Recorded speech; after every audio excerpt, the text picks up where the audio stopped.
bi assistance technique lañ doon def donc ñu ngi ko doon defal coalition bi nga xam ne moom la ñuy wax coalition bu Dalifort ak coalition bi nga xam ne moom mooy bu Diamaguène Sicap Mbao donc li ko waral mooy renforcer capacité wu coalition yi nekk ci communes yi pour ñu mën a gën a jàmmarloo ak li nga xam ne nii moom mooy xeetu drogue yi nga xam ne jamono bi jéggi na dawee ci biir communes yi surtout ci côté ndaw yi ñu koy utiliser donc comme coalition yi seen rôle mooy ñu xeex drogue donc tey dañ leen dajale fii tey pour renforcer leen ci li nga xam ne mooy capacité yi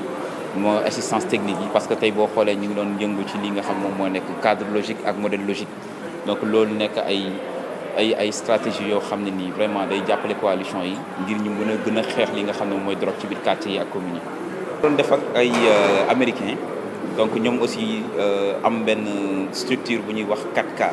4K nekk benn structure boo xam ne nii c'est au niveau international donc ñoom ñooy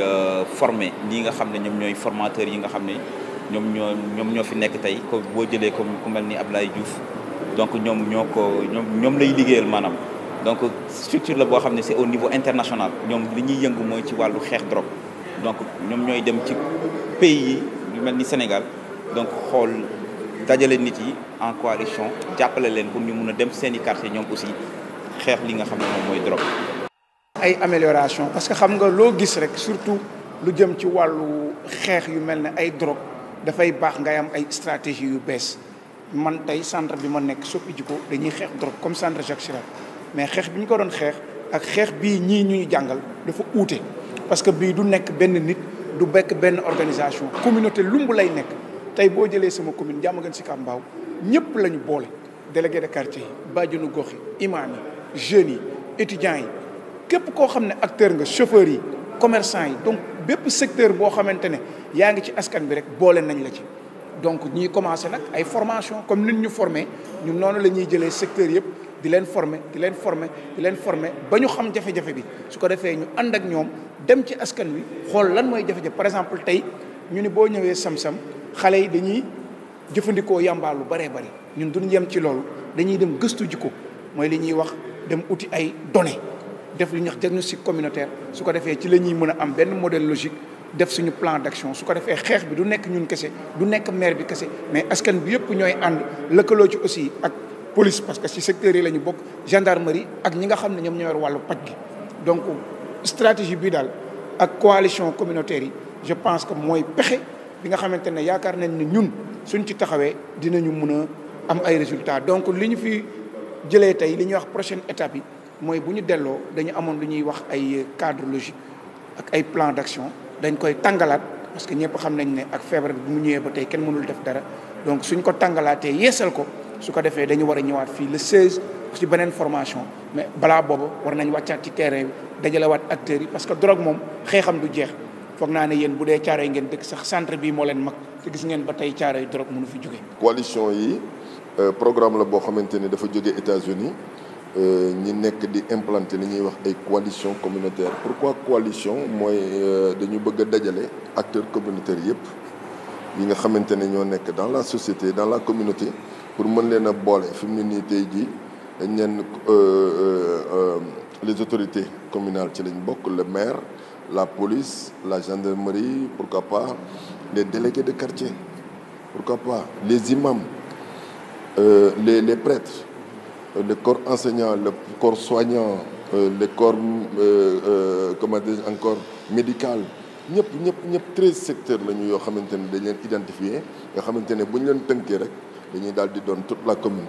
ñi jël leen former leen parce que il est question de formation parce que fi mu ne nii loo jàngul doo ko xam te nañ ko def ku nekk te nañ ko waxtaanee da koy jiitu te ci waxtaan ci la ñuy mën a puiser xam-xam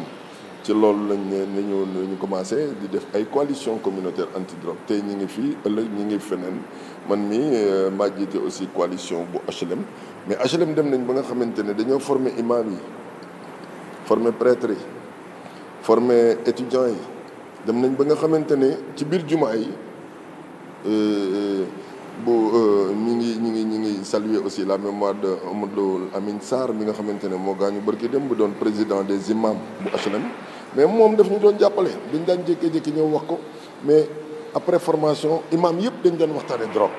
mais balaa nga cee waxtaan foog ñi former la ci ba pare délégué de quartier yi di ci waxtaan bàjjenu gox yi di ci waxtaan surtout bàjjenu gox yi parce que ñoom mën nañu egg foo xam ne kenn mënu faa egg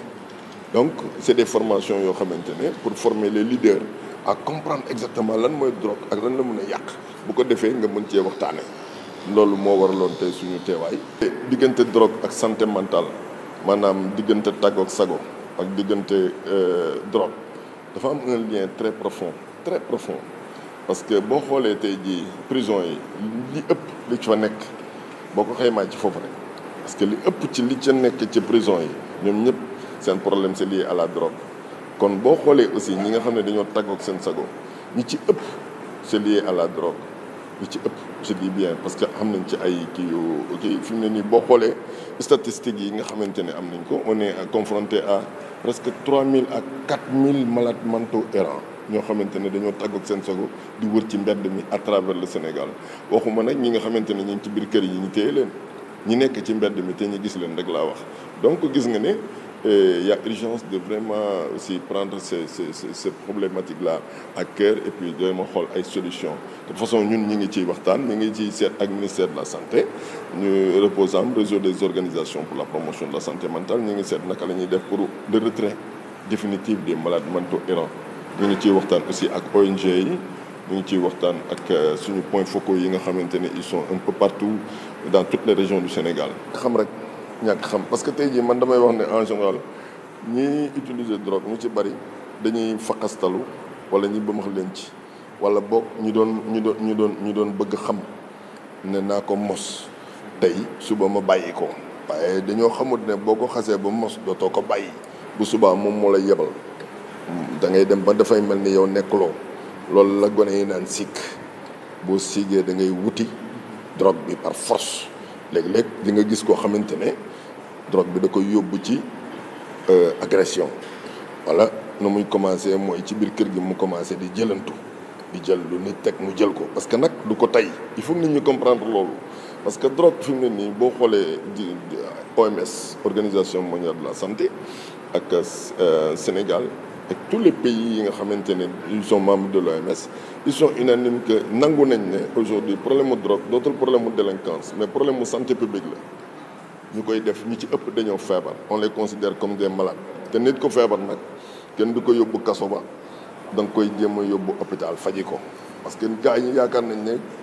gars yi dañoo réew ak dañoo ñàkk jom ak déedéet gars yi réew ñu ñàkk ñu jom dañoo dugg si guuta googu nag foog ñu jox leen loxo pour ñu mën cee génn tant que joxuñu leen loxo yóbbu leen ci structure de prise en charge yi comme par exemple tey jii am na ay prise en charge addictologique parce que ñëpp dañu foogoonte ne neurologique la alors que c'est addictologique aujourd'hui nit ñi ñu ngi koy comprendre au niveau du comité interministériel de lutte contre les drogues les choses commencent à bouger et ont commencé à bouger depuis longtemps mais ñu ngi koy accélérer pour que vraiment ñi am ay structures de prise en charge un peu partout centre Jacques Chirac bi ñu wax ni des na tuuti dañ fiy mujjee di dispenser li ñuy wax méthadone te loolu c'est un débat scientifique boo xamante ne après di ngeen ko gën a comprendre parce que Sénégal nit ñi yaakaaree affaire drogue dépassé na ko consommation de drogue 2015 le ONUDC Organisation des Nations Unies pour les crimes de drogue et drogue prévenir woon président Macky Sall ne ko Sénégal bokk na ci réew yi nga xamante ne ñoo ëpp ci consommation de drogue en milieu jeune ci lañu